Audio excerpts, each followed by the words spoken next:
Hi there, this is Matt from Wayne State University C&IT, and I'm going to be showing you how to install the Wayne State GlobalProtect VPN on a Mac computer. The download instructions for GlobalProtect VPN are on a video in the link in the description.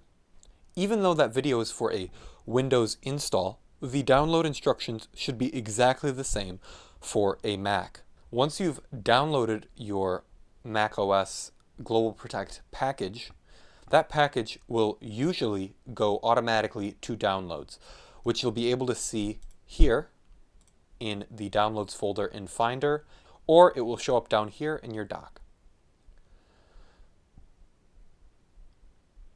Now that we have the package selected, let's double click the package so that we can run it, and then the installer opens up. Now we're going to click Continue through the introduction. For your destination, just leave it set to the default unless you'd like to change it. Click Continue. For the installation type, you're going to want to make sure the top option for GlobalProtect is selected, and then you're going to want to click Continue. You're going to want to then click Install once you see this screen here. It's going to ask for your administrative password, and you can just click Install software after you've entered that. On Macs, GlobalProtect may run into the issue that the services that it's trying to install are blocked by security and privacy settings. So, in order to install GlobalProtect, we'll have to update the security and privacy settings. To do that, you'll first want to go to System Preferences and open that up. Then you'll want to go to Security and Privacy. Over here you'll see System Software from developer Palo Alto Networks was blocked from loading.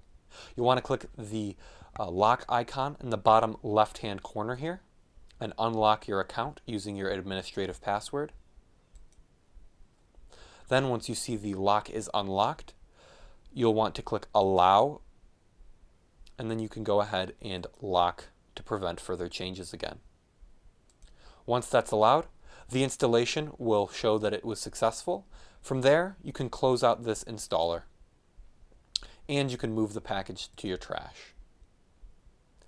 Now, from here, you can access the GlobalProtect icon in the upper right-hand corner here. You can click on that, and from there, you can enter the portal address.